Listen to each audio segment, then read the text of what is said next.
Good evening दोस्तों। आज गुर्दे के अमराज के मुतालिक बात करेंगे, क्रोनिक किडनी डिजीज़। और इस सेशन में जो है वो हम कुछ जनरल पब्लिक अवेयरनेस के लिए कुछ चीज़ें होंगी और कुछ जो है वो जनरल प्रैक्टिशनर दोस्तों के लिए। और ये वाला सीरीज़ जो है वो कुछ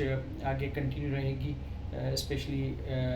शुगर की वजह से जो गुर्दे के अमराज होते हैं, या पॉलीसिस्टिक किडनी डिजीज़ है, या ब्लड प्रेशर की वजह से जो अमराज हैं, पथरी की बीमारी की वजह से जो गुर्दे के अमराज हैं, क्रोनिक किडनी डिजीज़ पे जनरल एक हम सीरीज़ ऑफ डिस्कशंस करेंगे। लेकिन आज मैं जनरल पब्लिक अवेयरनेस के लिए कि गुर्दे के अमराज क्या होते हैं, उसकी अलामात क्या होती हैं, कौन से मरीज़ हैं या कौन से बंदे हैं जिनको उसके लिए स्क्रीन। एक तो मैं ये बता दूं कि जो जब गुर्दे की डिज़ीज़ के मुतालिक हम बात करते हैं तो स्क्रीनिंग का बड़ा रोल है। उसकी वजह मैं बताऊंगा आगे। तो क्रोनिक किडनी डिज़ीज़ जिसको हम अपनी यानी मेडिकल फील्ड में आजकल उसको साइलेंट किलर कहा जाता है, ग्लोबल पेंडेमिक कहा जाता है, क्योंकि उसकी बहुत कॉमन जो सबसे बड़ी वजह जो है गुर्दे के फैल होने की या गुर्दे की बीमारियों की जो है वो शक्कर या ज़ियाबतीस या डायबिटीज़ है। और उसके बाद ब्लड प्रेशर बाकी दुनिया में, और ब्लड प्रेशर हमारे पास भी, उसके बाद डायबिटीज़, और उसके साथ मिलके जो है वो बहुत बड़ी वजह है। उसके अलावा जो है हमारे यहाँ पथरी के अमराज हैं, बाकी जगहों पे जो है वो फिर दूसरी वजूहत बनती हैं। पॉलीसिस्टिक किडनी डिजीज़ है, ग्लोमेरुलर डिजीज़ हैं जो गुर्दे की अपनी बीमारियाँ हैं जो हमारी क़ुव्वत मुदाफ़त की वजह से होती हैं। दुनिया में मुख्तलिफ जब स्टडीज़ की गई पॉपुलेशंस में जब देखा गया तो उसमें अमेरिका में जो है वो 10-11% लोग ऐसे हैं जो किसी न किसी स्टेज ऑफ किडनी डिजीज़ पे जो है वो सफ़र करते हैं। मैंने ख़ुद जो है वो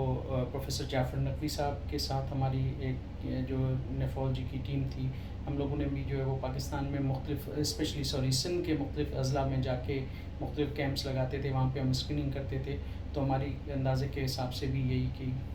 10% के करीब जो है वो गुर्दे के अमराज हैं। 10% का मतलब ये नहीं है कि 10% जो पाकिस्तान के लोग जो हैं वो गुर्दे फैल में मुब्तला हैं, लेकिन गुर्दे की बीमारी के किसी न किसी स्टेज पे वो होते हैं। वो चाहे प्रोटीनिया के साथ माइल्ड क्रेटिनिन डी रेंज हो, या फिर जो है वो जो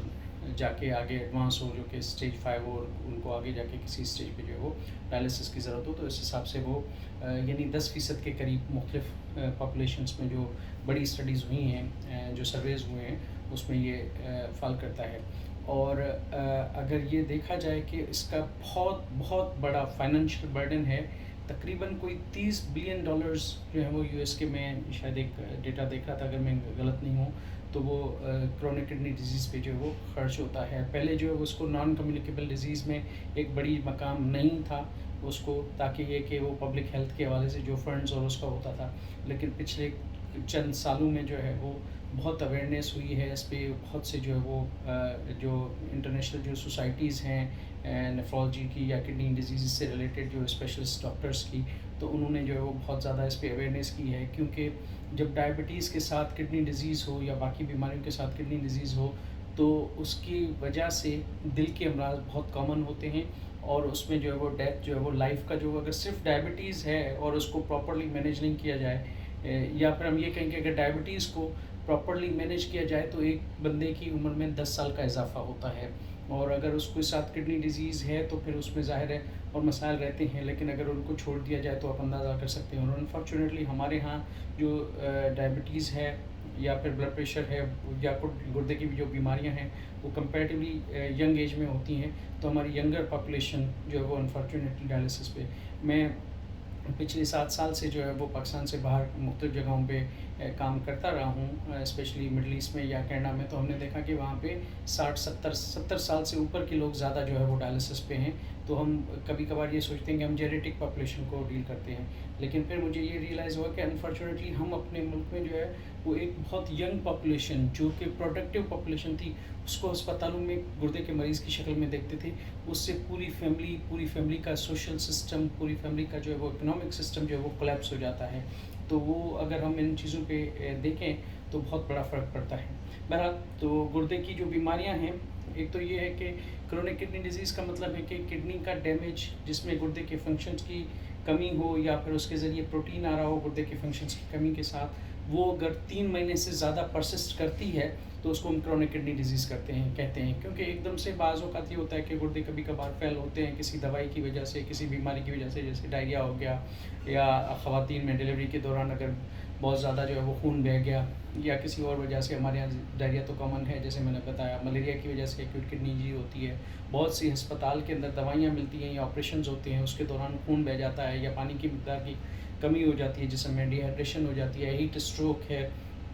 या जैसे मैंने बताया दवाइयाँ हैं। एकदम से जब दिल के कुछ मामलात होते हैं, कॉन्ट्रास्ट मिलता है जो एंजियोग्राफी वगैरह के दौरान देते हैं, या सीटी स्कैन के दौरान जब कॉन्ट्रास्ट देते हैं, तो वो एक एक्यूट किडनी इंजरी, उसके बहुत सी वजूहत हैं। लेकिन ये है कि जब आप 3 महीने से ज़्यादा किसी को किडनी की बीमारी का जो है वो रहे, तो हम उसको जो है वो क्रोनिक किडनी डिजीज़ कहते हैं। अच्छा, सबसे बड़ी इम्पॉर्टेंट बात जो है वो मैं यहाँ पे थोड़ा सा क्लियर कर लूँ। एक होता है डायग्नोसिस और एक होता है स्क्रीनिंग। स्क्रीनिंग का मतलब ये है कि कभी भी किसी बंदे को मालूम नहीं है और आप एसिम्प्टोमेटिक बंदों को जो है वो जब उनके मुख्तलिफ तरीके से टेस्ट करें या उनको जो एग्जामिन करें, तशखीस जब आप उसकी दें कि इनको बीमारी है, तो वो स्क्रीनिंग कहलाती है। और जब बीमारी किसी को हो फिर उसका जो है वो डायग्नोसिस। तो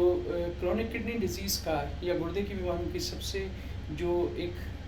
उसके साथ जो मसला है वो ये है कि ये बहुत हद तक जब गुर्दे के फंक्शन यानी 30% से कम हो जाते हैं। यानी देखें, आप ये देख लीजिए कि एक गुर्दा का कभी किसी का, लोग अपने बहन भाइयों या रिश्तेदारों को जो है वो डोनेट करते हैं, एक गुर्दे के साथ देते हैं। इसका मतलब कि 50% तक गुर्दे का फंक्शन अगर ख़त्म हो जाए तो उसका कोई भी जो है वो नुकसान, यानी उसके कोई अलामात नहीं होती हैं। यानी बाज़ औक़ात ये होता है कि किसी के 2 गुर्दे हैं, एक गुर्दा जो है वो ख़राब हो गया, निकाल दिया, कैंसर की वजह से, इन्फेक्शंस की वजह से, पथरी की वजह से नाकार हो गया, बचपन से पैदा होते ही छोटा था, उसमें बहुत ज़्यादा दर्द हो रहे हैं, पथरी हो रही है, इन्फेक्शन हो रहा है, तो वो उस वक़्त निकाल दिया जाता है, तो दूसरे एक गुर्दे के साथ आप जो है वो नॉर्मल ज़िंदगी गुजार सकते हैं। इसका मतलब कि 50% से अल्लाह मियाँ ने हमें इतना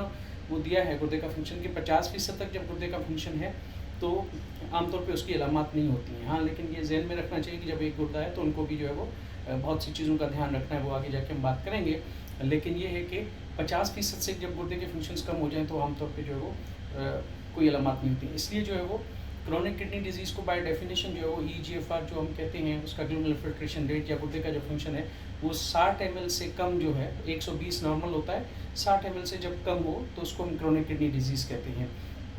अच्छा, दूसरा ये है कि क्रोनिक किडनी डिजीज़ के अंदर जो है वो गुर्दे के फंक्शन के कम होने के साथ साथ जो प्रोटीन, जिसको हम चर्बी कहते हैं, पेशाब में आना या प्रोटीन का आना जो है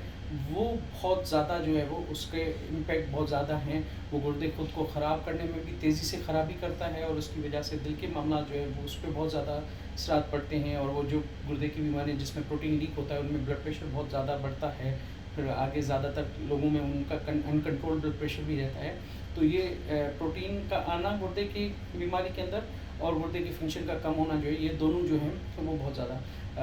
मसाइल करते हैं आगे जाके। लेकिन उसका प्रॉब्लम क्या है कि गुर्दे की बीमारी, जैसे मैंने बताया कि 50% तक जब गुर्दे का फंक्शन ख़त्म हो तो कोई अलामत नहीं, 30% के करीब जब गुर्दे के फंक्शंस जाके बचते हैं तो उस वक़्त जो है वो कुछ अलामत आती हैं जिनको भी अनफॉर्चुनेटली जो है वो नॉन स्पेसिफिक सिम्टम्स हम कहते हैं। वो नॉन स्पेसिफिक सिम्टम्स होती हैं और वो अक्सर जो है वो मिसडायग्नोज होती हैं। और हमारी सोसाइटी में जो है वो अक्सर लोग कहते हैं कि ये थकान हो रहा है, विटामिन की कमज़ोरी है, ड्रिप लगा दें, ये कर लें। और बहुत ज़्यादा जब तशख़ीस होती है, मैं जब पाकिस्तान में भी था तो हम लोग वहाँ पे देखते थे कि बहुत से ऐसे मरीज़ थे जिनको कभी पता नहीं था कि गुर्दे की बीमारी, और जब हमारे पास वो पहुँचते थे तो उनके जो है वो डायलिसिस की ज़रूरत होती थी और वो गुर्दे फ़ेल होते थे उनके। यहाँ पे भी हमने देखा है, बाहर भी हमने देखा है काफ़ी जगहों पे। लेकिन यही मैं बता रहा था कि क्योंकि एक तो ये कि ये बीमारियाँ ऐसी हैं कि जो बहुत अरसे तक जो है वो सिम्टम्स उसके नहीं होते, फिर उनके नॉन स्पेसिफिक सिम्टम्स होते हैं। अच्छा, गुर्दे की बीमारी की अलामत क्या होती हैं? गुर्दे की बीमारी की अलामत उस वक़्त होती हैं, जैसे मैंने बताया कि आमतौर पे 45% से कम जब भी हो, 45 से नीचे जीएफआर होती है तो उस वक़्त भी उसकी अलामत कुछ ऐसी हैं जो कि ज़ाहिर होती हैं, जैसे खून की कमी का होना, जैसे हड्डियों में दर्द होना, भूख का कम लगना। लेकिन जो उसकी ज़्यादा अलामत जो होती हैं वो 30% के करीब जब होती है तो होती हैं। लेकिन जैसे मैंने बताया कि बहुत से नॉन स्पेसिफिक सिम्टम्स हैं गुर्दे की बीमारी के अंदर। गुर्दे की बीमारी के लोग जो हैं उनको एक तो ये कि भूख का कम लगना, थकान होना, खून की कमी होना जो कि जिसकी वजह से वही थकान का होना, और अगर वो चेक ना करें तो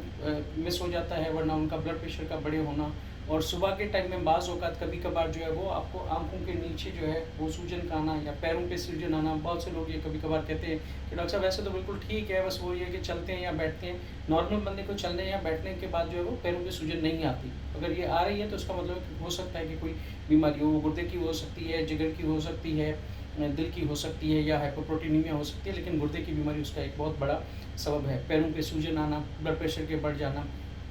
ये अलामात हैं। और फिर जो है वो हड्डियों में दर्द होता है, और जब आगे स्टेज होती हैं तो उसके अंदर फिर ज़ाहिर है सांस की तकलीफ़ होना, चलने में सांस की तकलीफ़ होना, रात को लेटने के टाइम पे सांस की तकलीफ़ होना, पेशाब का कम। अच्छा, आम तौर पे गुर्दे की बीमारी के लिए जब मरीज़ हमारे पास आते हैं तो कहते हैं डॉक्टर साहब मुझे तो गुर्दे का कोई दर्द नहीं है। गुर्दे की जो फेल होने की बीमारी है, जो जो कॉमन बीमारियां हैं, जो शक्कर की वजह से हो रही हैं, जो ब्लड प्रेशर की वजह से होती हैं, जो ग्लोमेरुलनेफ्राइटिस की वजह से होती हैं, उन सब में पॉलीसिस्टिक किडनी डिजीज़ की वजह से होती हैं। तो उनमें ज़रूरी नहीं कि पहले तो ये कि पॉलीसिस्टिक किडनी डिजीज़ और पथरी वाले मरीज़ को छोड़ के बाकी बीमारियों में बहुत सी में जो है वो आपको कभी भी उसका दर्द नहीं होता है। और दूसरा ये होता है कि वो ये इनिशियल स्टेजेस में जो है इन सब में, जैसे डायबिटीज़ में या बाकी गुर्दे की जो बीमारियां हैं उनमें पॉलीयूरिया रहता है, स्पेशली नॉक्टर्नल, रात के टाइम में पेशाब का ज़्यादा आना जो है वो रहता है। वो यही होता है कि पैरों पे सूजन होती है, जब आप रात को लेटते हैं वो आपकी सर्कुलेशन में आता है और फिर इस तरह से जो वो आपको रात को पेशाब ज़्यादा आता है। और उल्टी का सुबह के टाइम में होना, या जब खाने का यानी मत लीजिए मत लाना, या खाना जब खाएं तो उसके बाद कभी कभार उल्टी हो जाना, ये अलामात हैं। तो ये आम बंदे को, अब ये कि लोग ये कहते हैं कि अच्छा मुझे जब अलामात नहीं है तो फिर मैं क्यों चेक करूं। मैंने आपको पहले भी ब्लड प्रेशर के लिए भी बताया था, और अनफॉर्चुनेटली गुर्दे की बीमारी के लिए ये कि जब तक आप जाके टेस्ट नहीं करवाते हैं या कुछ चीज़ें नहीं करते हैं तो वो नहीं होने चाहिए। और उसके बहुत से सादा सा, मैं अपने जनरल प्रैक्टिशनर दोस्तों को भी कहूँ, देखिए आप अपनी प्रैक्टिस में रोज़ लोगों को देखते हैं, आप बहुत सी मुख्तलिफ इन्वेस्टिगेशंस करवाते हैं, लेकिन जो रिस्क फैक्टर्स हैं, एक तो ये कि जब भी आपको मौका मिले जिसको भी बंदे को, तो अपने बहुत से कॉमन टेस्ट हैं, बहुत सी स्क्रीनिंग जो है वो हो रही होती है। वर्ल्ड किडनी डे पे कराची के अंदर अगर आप रह रहे हैं तो SIUT है, इंडस हॉस्पिटल है, किडनी सेंटर है, जना अस्पताल है, और आगा खान अस्पताल है, लियाकत नेशनल है, बहुत से अस्पताल जो वो स्क्रीनिंग कैंप्स लगाते हैं। और वैसे भी जब आप देखते हैं तो इन अस्पताल की जानिब से या फिर मुख्तलिफ डॉक्टर्स हज़रात की जानिब से या मुख्तलिफ जो कम्युनिटी के जो हमारे फिलंथ्रापी के जो लोग हैं, जो उनके ऑर्गेनाइजेशन से वो काम करती हैं, तो बहुत सी जगहों पे ये कैंप लगते हैं, स्क्रीनिंग कैंप लगते हैं। उस वक्त आपको सिर्फ 2-3 चीज़ें अपनी जो है वो करने की ज़रूरत है। एक सिंपल पेशाब का टेस्ट, डिपिस्टिक टेस्ट करना है, उसके लिए कोई सुबह के टाइम का ज़रूरी नहीं है, किसी वक्त भी डिपिस्टिक टेस्ट भी हो जाए स्क्रीनिंग के लिए, और एक आपका ब्लड प्रेशर चेक हो जाए, और एक आपका किडनी का फंक्शन चेक हो जाए। अगर आप डायबिटिक हैं या हाइपरटेंसिव हैं तो वो हम उस पर आते हैं, वो अलग से बात है, लेकिन किसी भी नॉर्मल बंदे का भी अगर ये चीज़ हो जाए और मौका लगे कभी तो अल्ट्रासाउंड हो जाए तो बहुत अच्छी बात है। नहीं तो ये कि स्क्रीनिंग के लिए जो है वो एक यूरिन का टेस्ट, एक क्रेटनिन और एक ब्लड प्रेशर उनका चेक हो जाए। तो इससे बहुत से लोग जो हैं वो पिक हो सकते हैं, जिनको आप, क्योंकि किडनी की बीमारी जो बहुत सी बीमारियों की वजह से वो प्रोग्रेसिव है, उसको आप रिवर्ट नहीं कर सकते। क्रोनिक किडनी डिजीज़ का जब प्रोसेस स्टार्ट हो जाता है तो किडनी के अंदर वो डैमेज हो रहा होता है। अब उस डैमेज का, जैसे अगर किसी को फॉर सपोज शक्कर हो गई एक टाइम पे, यहाँ पे उनको जो है वो शक्कर की बीमारी हो गई और एक वक्त में उनको यहाँ पे किडनी का डैमेज हो गया। अब जैसे फॉर सपोज ये जाके 15 साल में गुर्दा उनका ख़राब करेगा, उनको डायलिसिस की ज़रूरत पड़ेगी। अगर आपने इस प्रोसेस को डिले किया, रोक लिया, जैसे अगर फॉर सपोज किसी को 40 से 45 साल की उम्र में किडनी डिजीज़ डायग्नोज हुई डायबिटीज़ के मरीज़ को, और अगर आपने उसको 25 साल या 30 साल आगे दे दिए कि बगैर डायलिसिस के, तो 70 साल की ज़िंदगी वो गुजार सकती है आराम से। इसी तरह से अगर 55 साल में किसी को हुई तो हो सकता है कि वो जब तक उनकी ज़िंदगी है अल्लाह की तरफ से, तो उनको डायलिसिस की ज़रूरत ना पड़े। तो ये बहुत बड़ी सक्सेस हो सकती है सोसाइटी के लिए। बहुत सा आपका जो प्रोडक्टिव ग्रुप है वो इससे बच सकता है। अच्छा, किस को पेशेंट्स को स्क्रीन करना चाहिए? देखिए, पहले तो ये है कि मैं ये कहता हूँ कि 18 साल की उम्र के जो लोग हैं उनको स्क्रीनिंग का मतलब ये कि जो हेल्दी हैं इंडिविजुअल्स, उनको जिनको बीमारी के रिस्क हैं या जिनको बीमारी है वो तो ठीक है। रिस्क फैक्टर्स में ज़ाहिर है ओल्ड एज जो है 40 से ऊपर है तो हर बंदे को देखना चाहिए, अपना ब्लड प्रेशर, पेशाब का टेस्ट और क्रेटनिन करवा लेना चाहिए। या फिर जिनको डायबिटीज़ है या फैमिली हिस्ट्री ऑफ डायबिटीज़ है या फिर हाइपरटेंशन है, ब्लड प्रेशर की बीमारी है, फैमिली के अंदर पॉलीसिस्टिक किडनी डिजीज़ जो गठियाँ हो जाती हैं, उसको सिस्ट जो पानी की थैलियाँ हो जाती हैं गुर्दे के अंदर, उसकी बीमारी हो फैमिली के अंदर तो उनको देखना चाहिए। और पथरी का बेल्ट हमारा जो है वो पूरा जो पाकिस्तान का एरिया जो है उसमें पथरी की बीमारी कॉमन है, तो उनको स्क्रीन करना चाहिए। और अगर खुदा न खास्ता किसी को एक्यूट किडनी इंजरी हुई थी किसी वक्त, तो उनको हर साल में एक दफ़ा जो वो अपना यूरिन टेस्ट और क्रेटनिन, अगर नॉर्मल भी हो गए किडनी के फंक्शन, तो भी साल में एक दफ़ा जो वो क्रेटनिन और यूरिन का टेस्ट और एक अल्ट्रासाउंड करके देखना चाहिए। तो ये सारे मरीज़ जो रिस्क पे हैं, जिनकी फैमिली हिस्ट्री है या फिर जिनको डायबिटीज़ है, जिनको ब्लड प्रेशर है, जिनकी family history polycystic kidney disease की है, पथरी की बीमारी खुद को है या फैमिली के अंदर है, ब्लड प्रेशर की बीमारी फैमिली के अंदर है, और ये बीमारी, और फिर कुछ ऐसी फैमिलियल डिजीज़ हैं जो कि ग्लोमेरुलोनेफ्राइटिस करती हैं। एफएसजीएस हमारे यहाँ पाकिस्तान में है, आईजीए नेफ्रोपैथी है, एल्पोल्ड्स है, जिसमें लोगों को जो है वो आमतौर पे कान के मसाइल या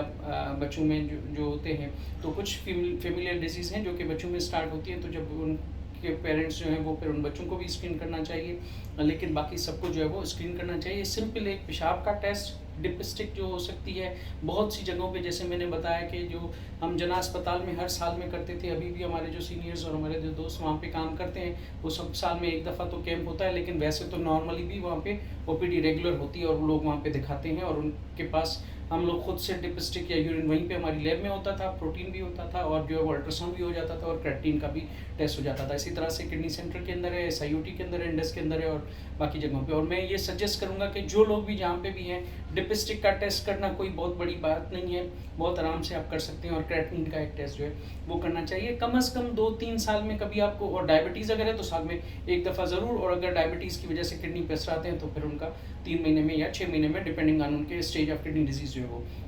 अच्छा, किडनी के जो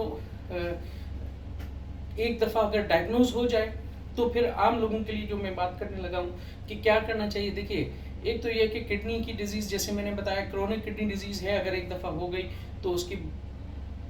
जो क्योर है वो नहीं है, उसके प्रोसेस को डिले करना है। यानी अगर किसी को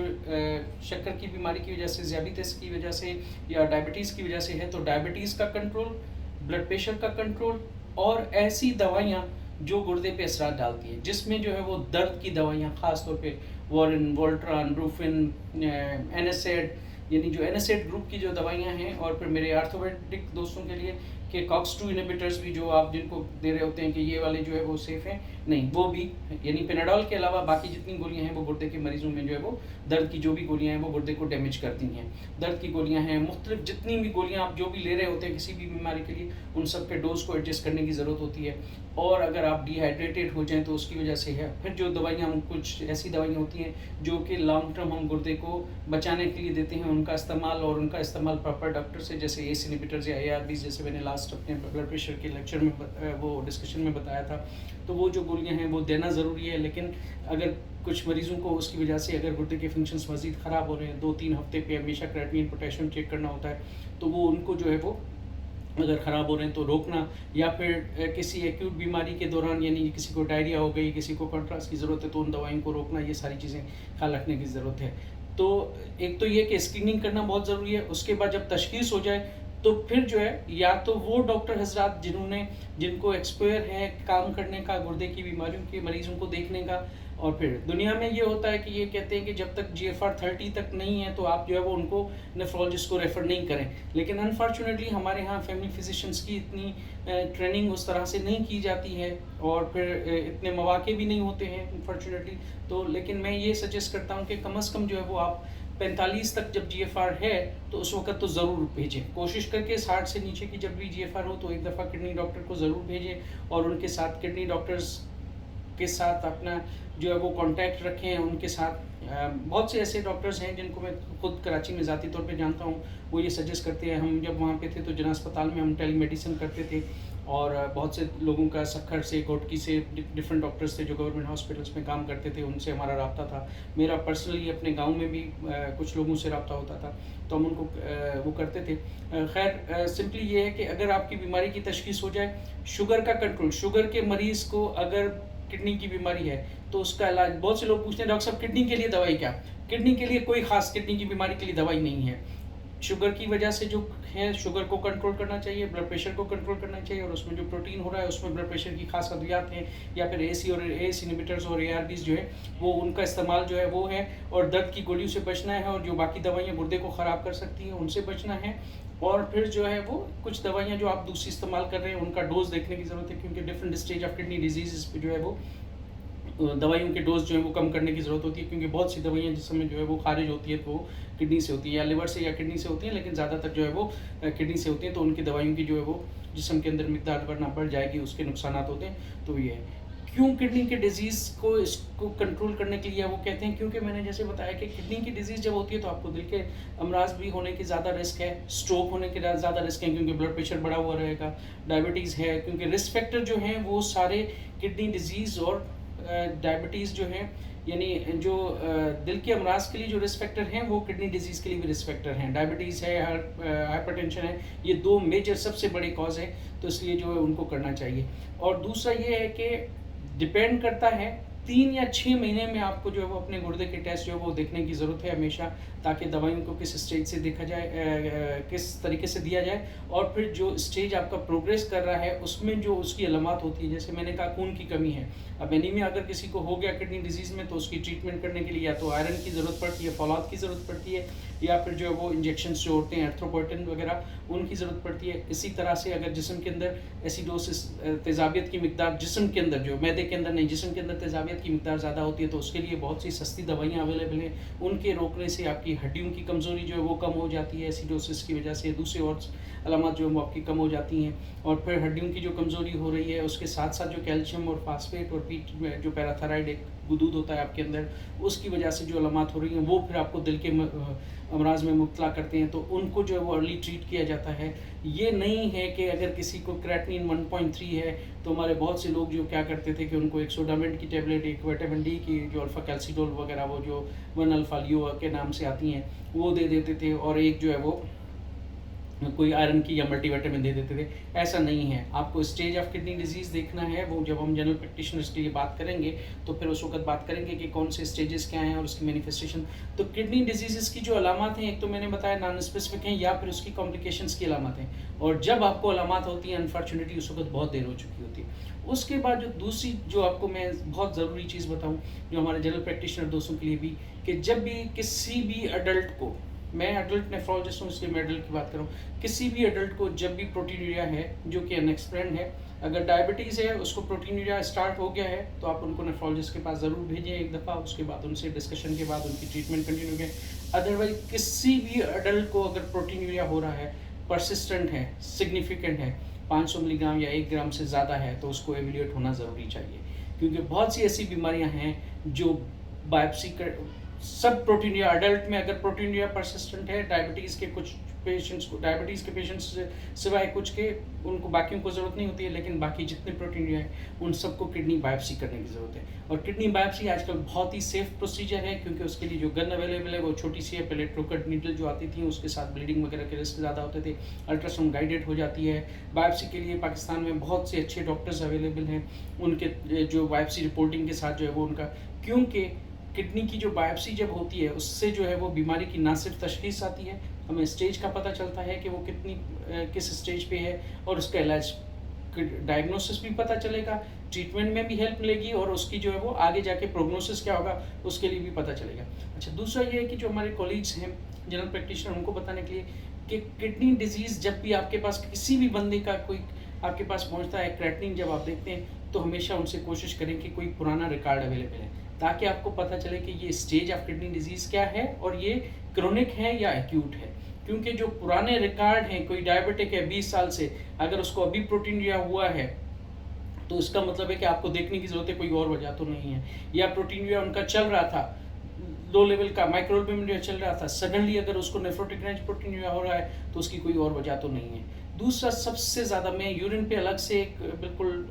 सेशंस कुछ करना चाह रहा हूँ, वो मैं करूँगा। यूरिन के अंदर अगर प्रोटीन आ रहा है उसको असेस कैसे किया जाता है, मैं उस पर डिस्कशन में डिटेल करूँगा, क्योंकि ये डिपस्टिक की या जो यूरिन रूटीन के अंदर +1, 2, 3 की उसकी कोई सिग्निफिकेंस, यानी से उससे आपको पता नहीं चलता है कि कितना प्रोटीन है, क्वांटिफाई करना उसको ज़रूरी है। प्रोटीन एल्बुमिन या प्रोटीन का जो क्रेटिनिन के साथ जो रेशो है, मैं आपको समझाऊंगा उसमें कि वो किस तरह से कैलकुलेट किया जाता है और उसका कैसे हमें पता चलता है कि ये नेफ्रोटिक रेंज है, नॉन नेफ्रोटिक रेंज है, या फिर ये जो 300 मिलीग्राम से ज़्यादा या 500 मिलीग्राम से ज़्यादा जो है वो क्यों है, और रेशो जो है वो 1 क्यों है, 3 क्यों है। मैं सब उस पर जो है वो हम अगले कुछ सीरीज़ में जो है वो उस पर डिस्कशन करेंगे। लेकिन यूरिन के अंदर प्रोटीन अगर आ रहा है, बहुत उसकी इंपॉर्टेंस है, उसको क्वान्टिफाई करना चाहिए। यूरिन के अंदर अगर प्रोटीन के साथ माइक्रोस्कोपिक हेमेचूरिया है, उसकी बहुत ज़्यादा सिग्निफिकेंट है। आरबीसी कास्ट है या आरबीसी है, बहुत से लोग अनफॉर्चुनेटली आजकल जो है बहुत सी लेबॉरेटरीज भी उसको प्रॉपर्ली रिपोर्ट नहीं करती हैं। एनी हाउ, अगर ब्लड के सेल्स आ रहे हैं, माइक्रोस्कोपिक हेमेचूरिया है, प्रोटीनूरिया है, और अगर पेशेंट डायबिटिक भी है तब भी ये सोचें, क्योंकि माइक्रोस्कोपिक हेमेचूरिया अगर डायबिटीज़ में है 5% केसेस में, 10% केसेस में हम देखते हैं माइक्रोस्कोपिक हेमेचूरिया, लेकिन अगर माइक्रोस्कोपिक हेमेचूरिया है प्रोटीनूरिया के साथ तो ये बायोप्सी करने की ज़रूरत है। तो सिंपली किडनी डिजीज़ के लिए स्क्रीनिंग बहुत ज़्यादा ज़रूरी है। किडनी डिजीज़ फैमिलीज़ को मैंने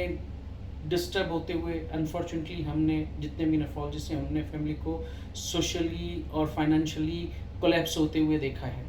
किडनी डिजीज़ अनफॉर्चुनेटली उसकी ट्रीटमेंट बहुत महंगी है। डायलिसिस की कॉस्ट जो है वो पाकिस्तान में भी जो वो